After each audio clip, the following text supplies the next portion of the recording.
Open the pod bay doors, Hal. I'm sorry, Dave. I'm afraid I can't do that. We assume that's the Bahamas.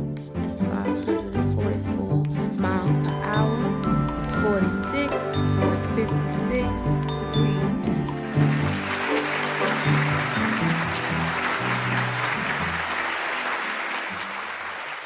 So thanks everybody for coming, and it's great to be back in Juneau. I always, any excuse to come to Juneau, I'm like, I'm here, I'll bring a puppet, anything you want. So it was great to be invited to also sort of talk about the art form that I'm involved in conjunction with Ray Harryhausen, because to be quite honest, if Ray Harryhausen didn't ever exist, we probably wouldn't exist. So Laika is a studio down in Portland, Oregon. We employ around about 500 to 600 artists and craftspeople, and we make stop motion animated feature films. So stop motion has been an art form that has been around since cinema has been around, since film has been around.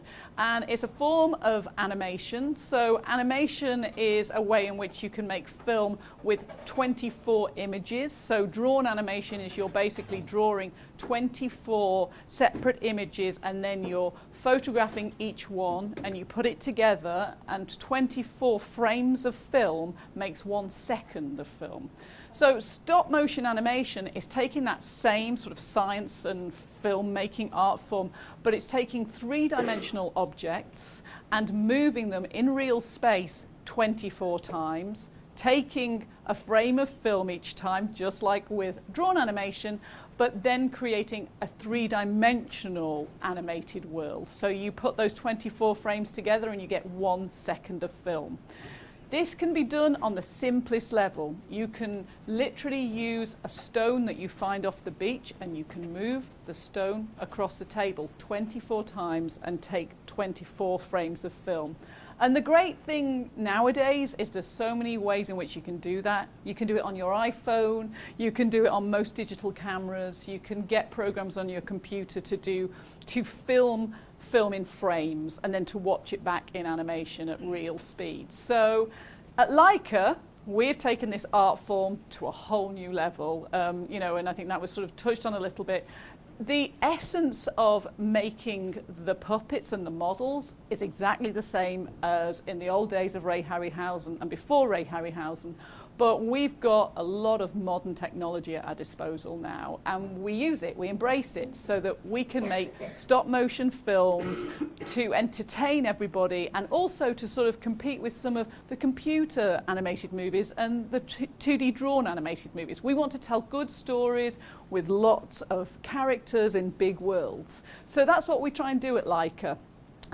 So as I mentioned, Laika is based in Portland, Oregon, and so far we've just had our 4th feature film released, and that was Kubo and the Two Strings.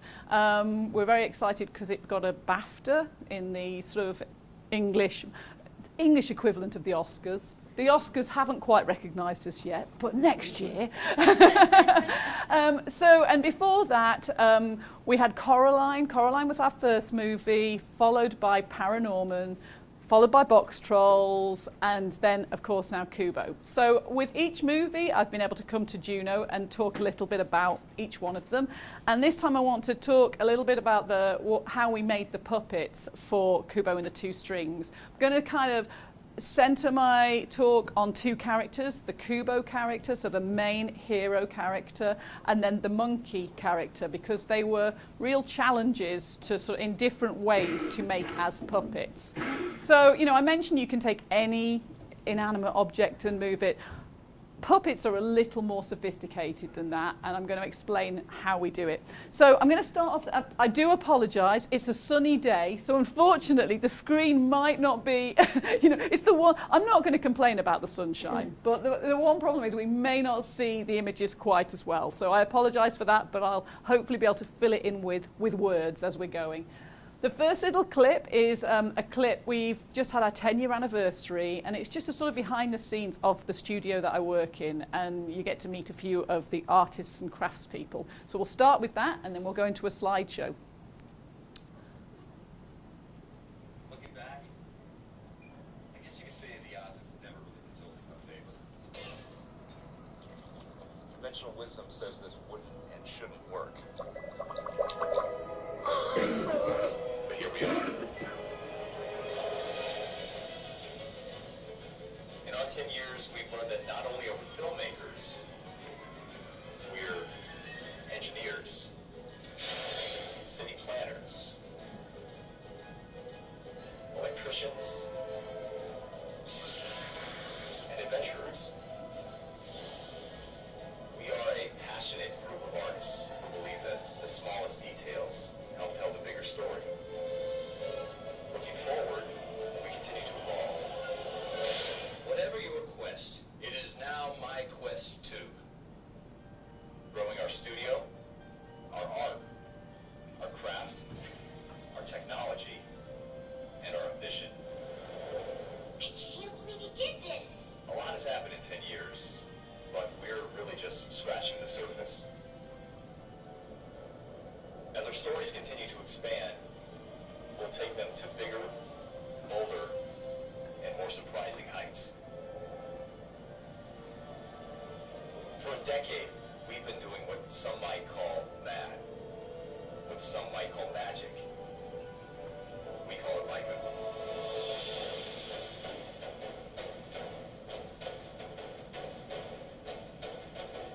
You're just in time for supper, dear. Can't you be like other kids your age?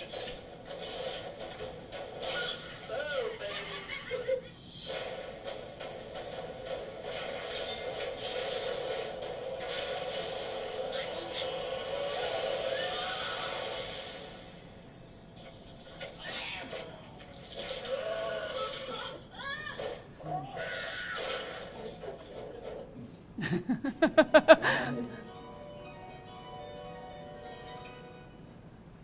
So that's a little glimpse at the studio and all of my colleagues that I work with in the studio. And so my job as creative supervisor of puppet fabrication is to get all of the information that my team of 85 artists and craftspeople need to build a puppet.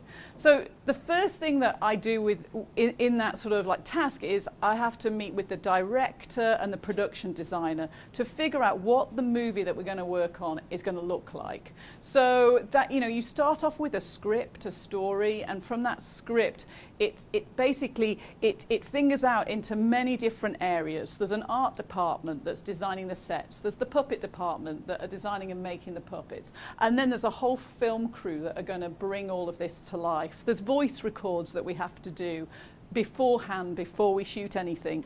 But the first thing that's important for us to do from a sort of a visual standpoint is to learn the visual language of the movie. So there is a team of artists that come in and they design the concept, the look of the scenes that we're going to see. They often use the characters in those designs, so you'll see sort of silhouette images, small sort of glimpses of what these puppets are going to look like. So when I walk into one of the movies that we're going to make, all of this imagery already exists. And the other thing that usually exists, well, here's more imagery as well. So everything you're seeing here was early development work of what our film was going to look like. So the most important thing for me is what are the characters going to look like. So at the same time as all of the artists that are sort of creating the world are working, they're also working alongside character designers. And this is where we come in, because we sort of, my team walks into a sort of a lineup of characters depending on whatever movie we're working on. So this was the first time, these were the images that came to us of our three sort of hero characters, Beetle, Monkey and Kubo. And you have these beautiful images, but they're flat, they're two-dimensional. We have to get sort of turnaround drawings of these. And then the first thing that we do with these drawings is turn them into a sculptural three-dimensional figurine, a maquette. This is the heroes, these are the secondary characters, so Kubo's mother, the sister, and Hanzo. But basically there's a drawing of every single character in the movie. Even going back to a background townsperson, you've got to start with some kind of image of what that's going to be like. So you can come up with a cohesive world. You know that those characters are going to work in the settings that are being designed as well. So I mentioned the maquettes, and I'm going to talk through Kubo and how we sort of start sculpting the maquettes. So the first thing is you take that Kubo character design and we get a much more detailed version of it. We also get sort of sketch turnarounds of that design as well. And then we work with this amazing sculptor. So his name's Kent Melton. He comes in and works with us at Laika for every show that we work on. He's worked at Disney, he sculpted the maquettes for The Incredibles, he's sculpted all of our maquettes for Coraline, ParaNorman. We're very lucky to have him. So all of our characters, the first time that we actually see a glimpse of what they're going to look like in 3D is when Ken finishes these amazing sculptures. So that's him just finishing off on the Kubo maquette. And you can see how similar that is to that design, the drawn design. But these maquettes are really important for us because they become our style guide. That we're going to work with that from the beginning of puppet making through to the end. Now, to make a puppet of this, you kind of have to strip it back down. So this is, you've got a costume, a hair, and everything on it. But basically, all of our teams go off, our visual teams. So in the puppet department, we have paint, we have costume and hair that are all going to be involved in the last sort of final visual treatment of the puppet. Once this maquette exists and once the designs exist, they go off and they do research and development into materials and fabrics and how are we going to make the hair for Kubo? What fabrics are we going to make or use for the costumes of Kubo? And then how are we going to paint him? So these maquettes are sort of essential for that because we actually put paint onto them, we can see the scale and the size that we're working to. So one of the first departments that works with that is the costume department. And we're actually the only stop motion animation studio that has a costume designer. Most animation studios design their costumes in with their character designs, but because we know that we're actually going to see our puppets for real in 3D and up close on the screen, we work with this amazing costume designer, Deborah Cook. She's been working in stop motion animation for years, but she also has this incredible knowledge of the history of fashion and costume making. So she actually, to get these final costume designs, she does all of this research and development. What you're seeing up here are her mood boards, her reference images, and then small samples that we get a team of costume makers just making tiny samples. So we've got the maquette, we know the scale of the puppet, so they're making tiny little samples of sandals and samples of silk kimonos, so we can start to see how those fabrics are going to work on the screen. We'll actually, usually we photograph all of these and project them on a big movie screen to see how, what detail we're seeing sort of up close. So we do this for the costume side of things, we do it for hair, and we also do it for paint. While this is going on, we're also having to sort of think through how we're going to move that puppet. So every stop motion puppet, and the essence of a stop motion puppet is what's inside. And that really hasn't changed that much since Ray Harryhausen made his puppets. The internal skeleton of a puppet is called an armature. It's made of steel engineered parts, ball joints, hinges, swivels, which we have a team of sort of fine engineers, jewelers, sort of miniature craftspeople that they basically work it out from that maquette, all of the sort of the proportions of that maquette, they build a metal skeleton. Now, if anybody has time after this, you should pop down to the Arts Centre because we've actually got an armature, a full Kubo armature on display down there. So it's really interesting to see how they work. Because the important thing with an armature is that every joint can be tensionable and a puppet can hold its pose. So this is one of our film puppets of Monkey, and if you see underneath all the final surface, you've got this metal armature which you can't see, but that's what's holding it in place so that the animator can pose frame by frame. So the image you're seeing here is one of our armature makers putting Kubo's armature together. This is what it looks like when it's all finished, before we put it in molds and encase it in silicone and sort of flesh and costume. So you can see I mentioned we're using ball and socket joints. hinges for the elbows. And the thing we can't do when we're making an internal skeleton for a puppet is muscles. You know, we have muscles that give us sort of twists and things. So we actually create a swivel joint in our armatures, which kind of gives the same feel as a muscle. So there'll be a swivel pin at the top of a thigh so that you can get this movement, a ball and socket joint at the hip, just like we have. So basically, every puppet that we make, we have to create one of these armatures. It also helps us that we will have a mould to set the armature into. To get to that mould, we actually have to sculpt a version of that maquette, strip down all of the costume taken off it. So a little sort of, we call it the Leonardo pose. So we sculpt all of our character bodies at this pose. And that is so that the puppet, when it's animated, can go like this, can go like that, can go like that, and can walk and stretch its legs. Because when the armature is embedded in the flesh material, it can sometimes prevent the puppet from moving that much. So you want the initial sculpt of the puppet to be as neutral as possible so that you can get as much range.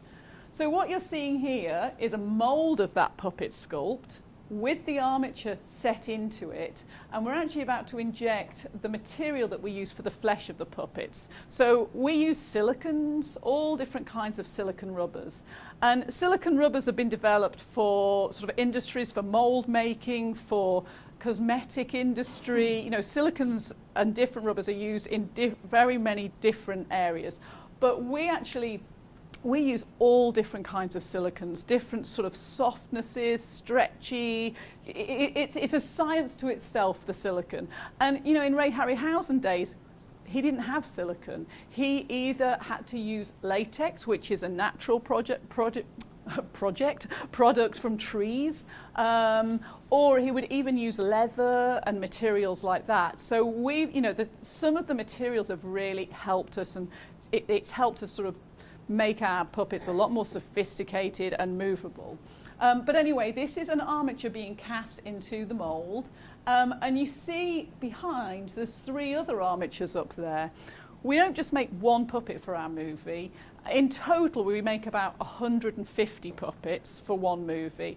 Of the Kubo character, we made 30. And the reason we make 30 is to make a movie, we need multiple animators all animating at the same time. If you can imagine that moving their puppet 24 times, they're only going to get 1 second of film. We need a lot of animators all working in a short space of time. So we will make multiples of each character.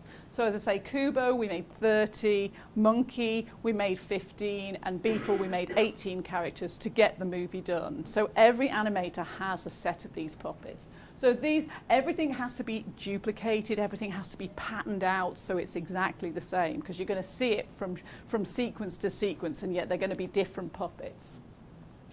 So I mentioned as well the paint department, and here you go. So this is the maquette again. So we're bringing that maquette back into sort of the process, and this is it's sort of like a blank canvas for us to start to try our paint out. So we have that initial character design, that colour character design, and from that, can you see each one of those paint? They're very similar, but the subtle differences. So we will usually review about 4 to 6 different paint jobs with the director of each of the main characters, so we can establish which look and paint technique we want to move forward with. And then once the director has chosen his or her favourite paint job, then that will then go forward and go into another department that's making the heads and faces, which I'll explain to you. But the initial start of it is all hand painted. So part of my team is painting these and getting approval.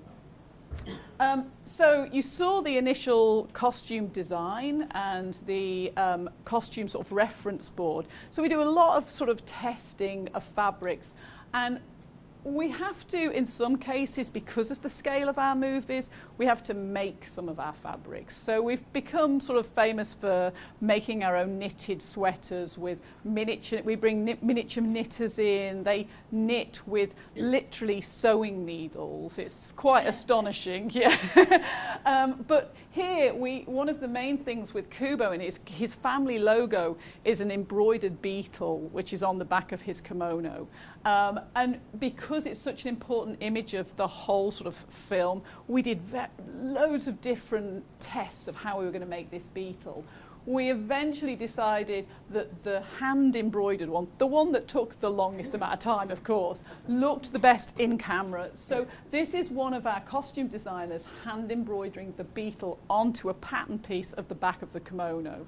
And I don't know whether you can see with the light here, but there's actually underneath the beetle logo, you'll see little beetles. These are actually vinyl heat pressed into the fabric, and under that there is a screen print as well. And the reason we use all these different techniques onto our fabric is to make it believable in the scale of the world that we're working with. Kubo as a puppet only stands about 9 inches tall, so you want when it's on the screen and it's blown up huge, you want to believe that that fabric is in scale with the puppet. So we have to embellish a lot of fabrics that we use in, for our costumes. So this is a little film of one of our costume makers actually putting the kimono sort of on. We have to put seams, strategic seams in the costumes throughout, so that when an animator is animating, they might want to tension one of the joints of the armature deep inside the puppet. If we've got to cut into a costume like this that has taken us months to make with all of these specialized fabrics, it could be trouble. So can you see she's actually stitching a seam up along the back of the puppet at the moment? That's because we've already been in there and attached a rig in there. So it's sort of the detail in the scale. You can see the scale against our costume maker's hand of how small we're actually working and what we have to sort of, how detailed we have to go. So we've also got a hair department, and it's quite similar. I think I mentioned at the beginning, they start doing research and development into what materials they're going to use for the hair in the movie right at the beginning when costume are doing their research and development. On Kubo, we found that real human hair looked the most graphic and it looked the right scale for our movie. So there are actually people around the world that grow their hair just to sell it for wig making. So we were able to source human hair. It seems a bit creepy, but it's all absolutely fine. And then, of course, if you just put hair into a puppet, it's going to fly away, it's going to float away, because an animator is constantly touching that. So we have to control the hair. We actually, again, silicone came to our rescue. Silicone comes to our rescue a lot in making puppets. We combed, and what you're seeing here is she's actually putting silicone into each strand, and then we comb the silicone through the hair so it becomes more sort of block pieces of hair, and we embed tiny little wires into those pieces so that the animator can move it frame by frame. So you have to remember, costumes, hair, anything on a puppet has either got to be able to be moved frame by frame or it's got to be static. It can't move at all, because if you then play the movie at the end and you've got all these things jittering around, you can't watch it. There's just too much going on. So we have to control every bit of hair as we want it to move. We'll do questions and answers at the end, yeah. So the next thing that I've not really talked about, the faces and how we animate the faces. We have become sort of renowned for our use of 3D printing. So traditionally in animation, in stop motion animation, there's several different ways in which you can animate faces. One is claymation, so Wallace and Gromit and Creature Comforts. That is sculpting clay frame by frame. So you're manipulating the clay to get mouth shapes. Another is mechanical animation. So Tim Burton's Corpse Bride, that was mechanical animation. That is a silicon skin sitting over a skull with tiny ball and socket joints, a bit like the armatures that you've seen. And the animator is literally moving the ball and socket lip paddles and a jaw. So that's mechanical animation. But what we use at Laika is replacement animation. Replacement is a way in which you can get very broad expressions, so very Disney squash and stretch expressions. But the problem with replacement animation over the years is that you have to sculpt every one of these expressions. Now, 3D printers came along. They were designed for rapid prototyping, sort of parts and things for military, for industry.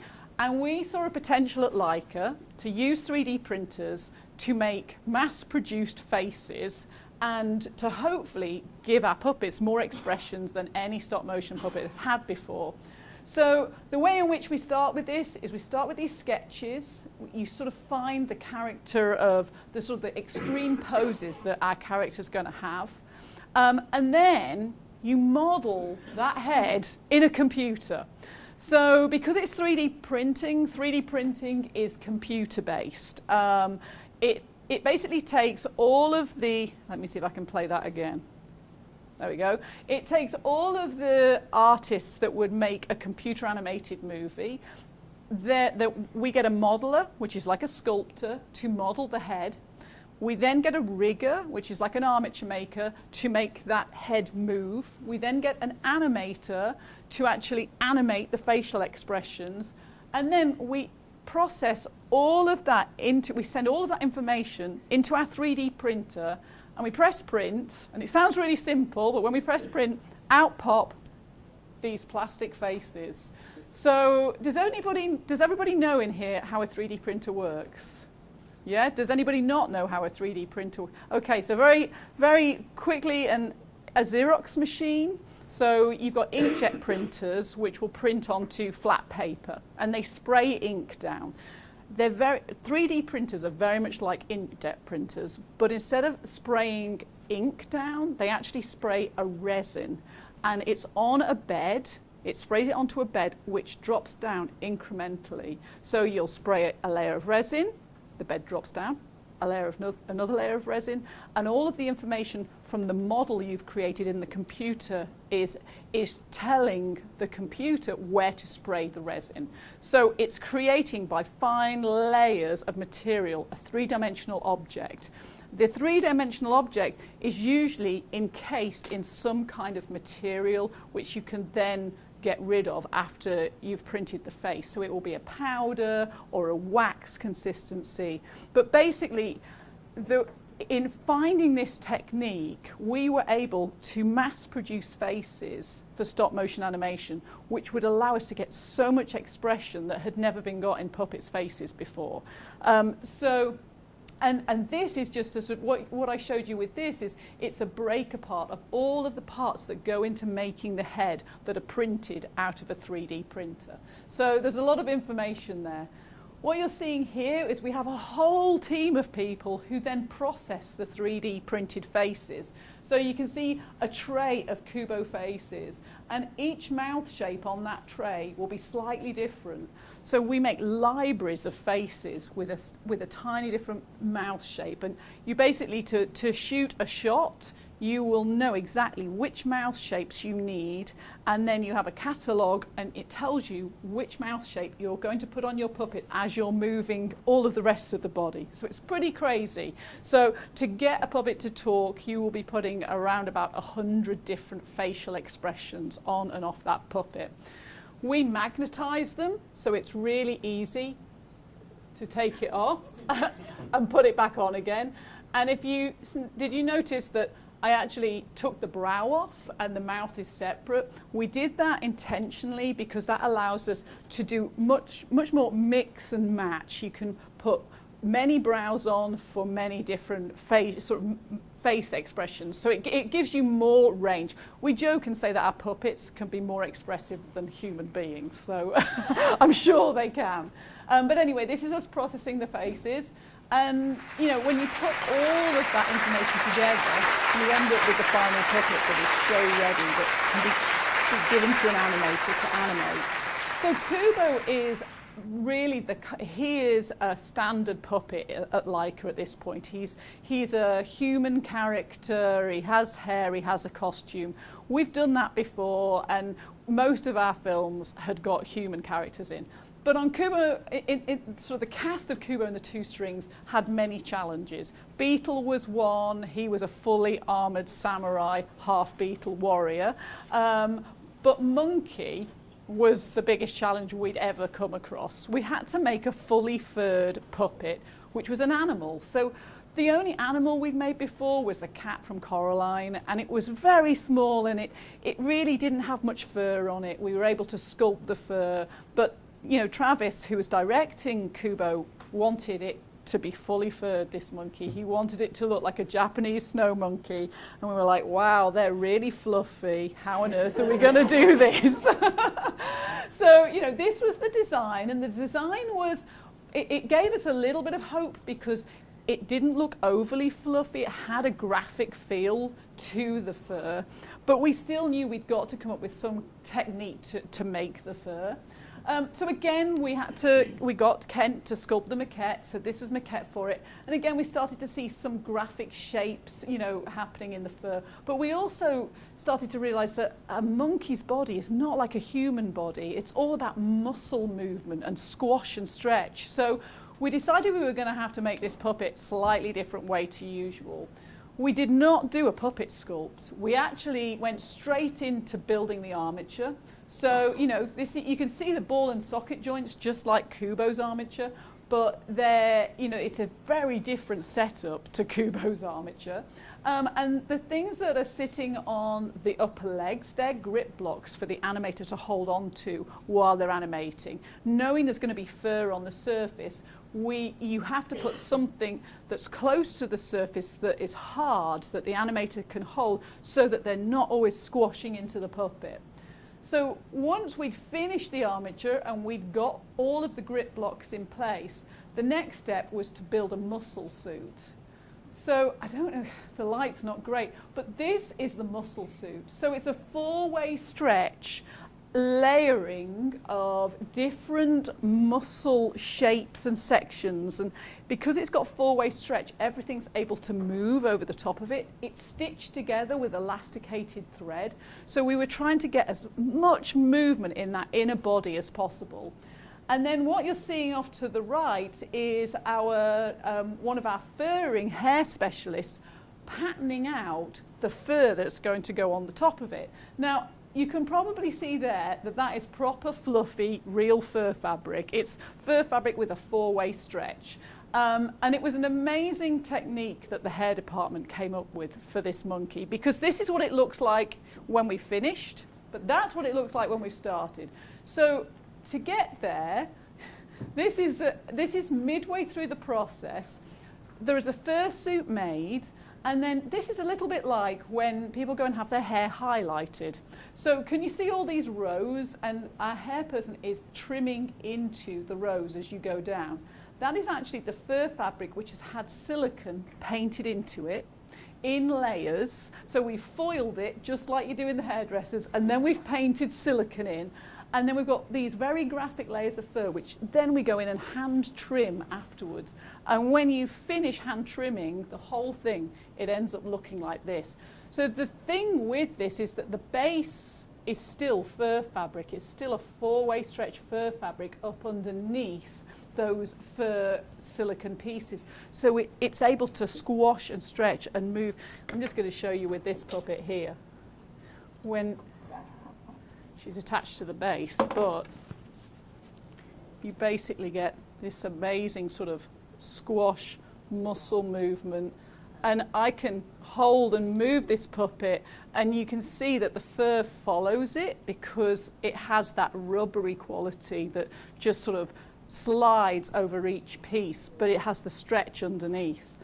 So she was sort of, you know, she took many months to build, Monkey did, but in the end she was a very successful puppet, and everything that you've seen in the movie we shot with her.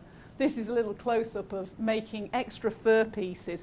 For certain shots, we would make special fur pieces just to sort of fill gaps. If there was a sort of a bald patch in a shot, we would fill that gap, and yeah. And then this is us painting it at the end. So, you know, we end up with this sort of bluish purple monkey, and then we want to put all of the details in.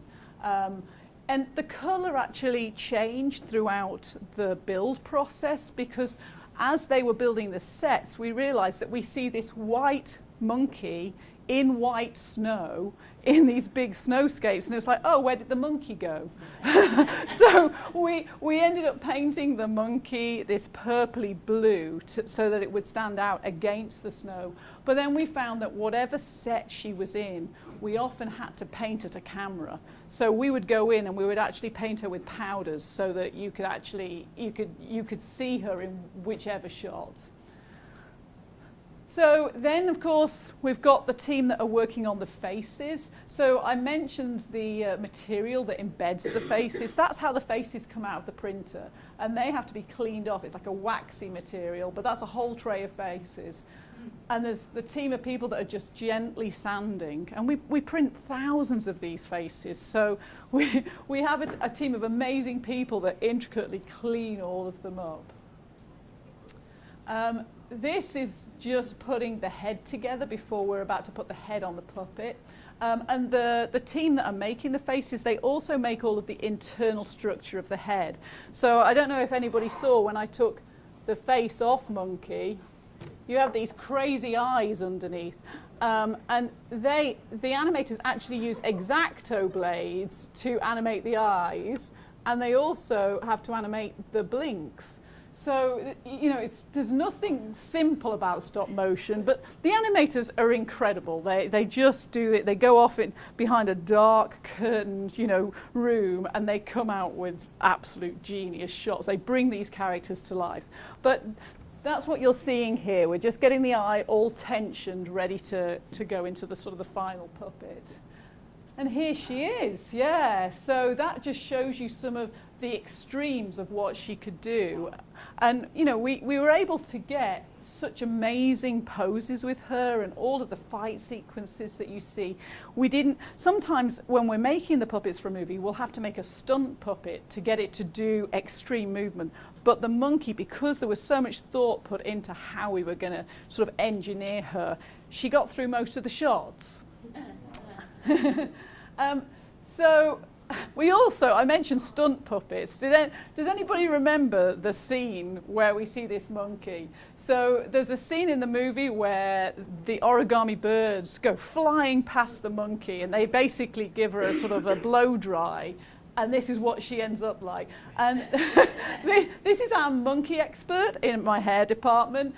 And she actually had to make that one monkey head and neck as a special just for one shot. So we thought, well, she's got to go on. She's got to be famous for that. So we wanted to show you that.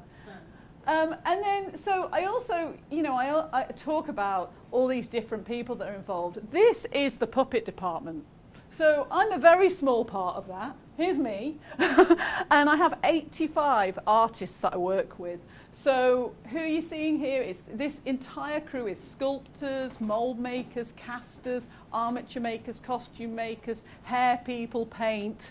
They're an amazing team of people, and we've been growing that team for the past 10 years. They're sort of, you know, a lot of them have been growing with the company, and you know, we're learning things every day. And what you're seeing behind us, I think Ray Harryhausen would be proud of, because this is the largest stop motion puppet ever to be made. This is the Odokoro skeleton, which we sort of, it moves in stop motion, but it's actually rigged because it's too big for an animator to physically move about. The only parts that had classic ball and socket joints in them were the fingers, so the animator could actually bend a finger. But if you can imagine, this monkey sits in the palm of that skeleton's hand. That sort of shows you the scale. So does this photograph.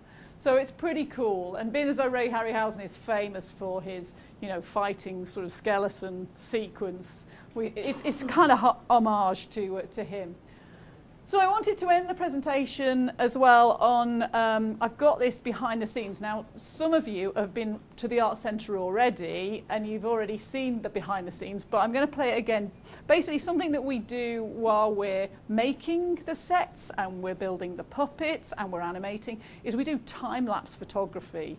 So it's really interesting, because it's a way in which you can see how the puppets are made in speed, and then how they're animated. So you'll see the puppets moving at a sort of slow pace while the people around them look like these manic, crazy things.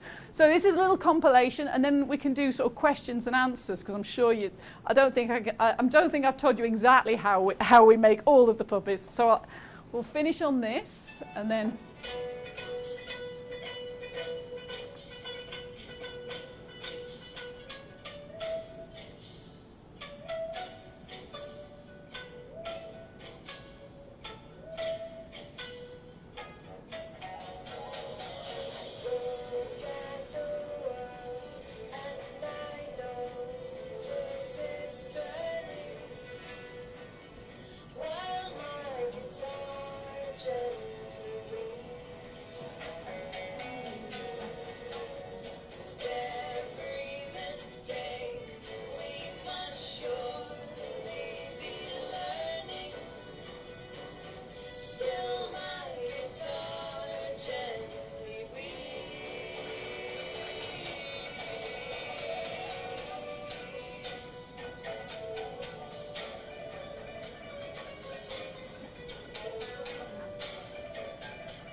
Okay.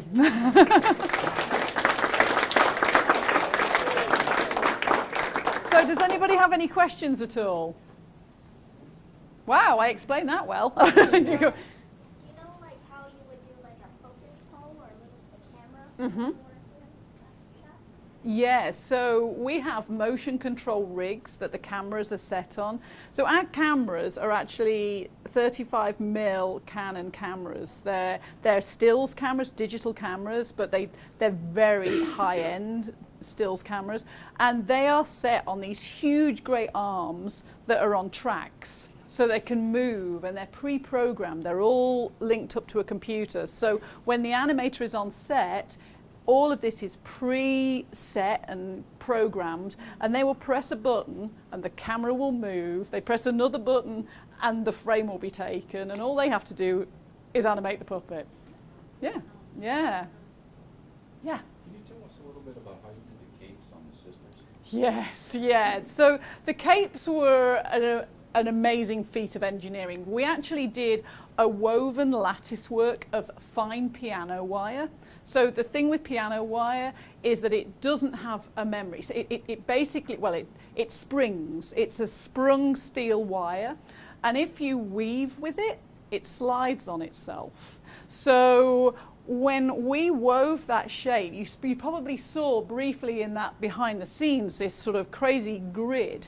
It was outlined with wire and armature joints, and you could basically concertina and stretch all of the woven piano wire in between. Once we got that structure, we laser cut, I think it was 800 feathers, and hand stitched them on top of that lattice work. They were like a fine styrene plastic, so they slid over each other. So basically, they were like wings, but they could move in very sort of graphic shapes, and they could open and close, so they could expand and contract. Yeah. Ah, very good question. So all of our puppets have what we call rig points. They have like holes to access that you can put another piece of armature into, which is attached to a big long arm, which is attached to a big weight over here, and that holds them in the air. And what we do is we shoot it against a green screen, and we green all of the external armature that's holding the puppet in space. And we shoot the shot, we shoot the, whatever we're going to do, the action sequence, and then afterwards, in post, we remove all of the green and we put a background behind there. So we're holding those puppets up. It's not magic. Yeah.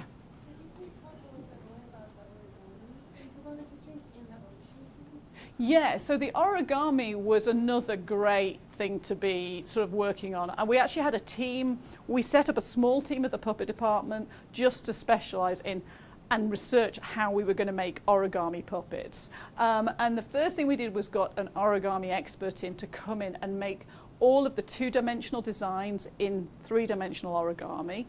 We then researched how paper folds worked and to see if any of the paper folding from origami would work with a metal skeleton underneath. And there were certain key paper folds that we used for the elbows and things. And the first thing we did was we mocked up a puppet with paper and sent it out to an animator, and they destroyed it. They tore it to pieces. You can't make paper puppets and give them to an animator. So then we had to figure out what material we were going to use, and we ended up using Tyvek. So Tyvek's used in the building industry, but in those envelopes and those suits that you go into laboratories in, and it turned out to be the perfect material because it looks like paper, but you can't tear it. We did have problems painting it. We had to dye it and really sort of rough up the surface so that we could get paint to attach to it. But it worked great in the end. So that's how we did the origami puppets. And then the ocean, we did practical tests with film and polythene and different materials, which then our computer department took those practical like video tests and built their waves on them. So they look like they're practically done, but they are actually done by our VFX team. Yeah. Yeah. Please give Monkey your face back. I feel so bad first. Okay, I will. Yeah. I know, it's very disturbing when you see them without their faces on. There you go. It seemed very pleasant. Yeah. Yeah. Question, you were mentioning little wires for facial movement. Are those invisible when the camera's done, or do you take them out digitally? So with the faces that we do here, we haven't got wires in those ones. This was another technique that we used to use. When you do that, though, is it so small that it doesn't appear in the photo, or you light it such, or do you actually? Yeah, the wires are actually behind the skin. So you don't see the wires. Yeah. So, but we do have this line that divides the face on all of our characters because we have a brows and lower faces, and we remove all of those digitally afterwards. So the wires are in the back and then they pull? Yeah, absolutely, yeah. Unfortunately, I never saw the movie. Oh, well, it's out there. It's on Netflix and things. So yeah, you could see it. I remember the coming attraction, though. I was thinking about the power of imagery because I vaguely remember seeing the coming attraction with monkeys and Yeah. animation, and I just thought watching the Coraline ad or whatever and thinking it was digital, but then in retrospect, it's like it's the nexus of digital in that it's computer printed. Absolutely. Yet physical. So Yes. It's really another generation. It's interesting because there's been a lot of discussion in the stop motion world as to whether the use of 3D printers is good or bad, because it's perfected the art form so much that you think it's actually a CG movie sometimes. We're often asked that. So, any more questions? Yeah. So for the skeleton for Kubo, for just like human forms, is it basically the same skeleton all Yeah, the time? it is. You have just one model that you can reproduce a whole bunch. Yeah, pretty much. I mean, our human characters are all different sizes. So the model of knowing exactly where you want your joints and, is the same. But then when we create the joints library, we have all these incremental sizes of the same joint. So if it's a big human character, we're going to go up a size, but it's still going to be a ball joint there. Yeah, yeah. So, yeah, yeah, absolutely, yeah. How are we doing on time? Probably maybe one more question. Yeah? I was wondering if there's like a set distance that you have to move things for it to like read like real without being like a little bit jerkier, like if there's like a golden number. You know what? There is a golden number, and animators know what that golden number is, and it's like this crazy science. And it's instinctual for those guys, and it's different. It can be different if it's a fast movement. You can do larger movements. So if I was going to animate that, you could actually move the arm much bigger and broader strokes than if I was talking very subtly and moving my hands like that. Then literally, it's tiny movements. Do you take like a live video, like a test where an actor does Yeah, the movement? And they then do labs. They call live action video reference. Yeah, and they're hilarious. We actually put compilations of our animators labbing different characters. Yeah, we had Boxtrolls labs that just looked like a comedy. These animators wearing cardboard boxes, pretending to be Boxtrolls. So, yeah. So, how many of you guys went and saw Sinbad, 7th Voyage of Sinbad right before you came over here? A couple of you? Jason. Oh, it was Jason and the Argonauts first? Okay, so who saw Jason and the Argonauts before you came over? Good. Well, 7th Voyage of Sinbad is going to be next up over at the Gold Town. And we're going to take George over there, and she's going to introduce that film and talk maybe a little bit more just specifically about some of the things that Ray Harryhausen is doing in that. So let's thank her again.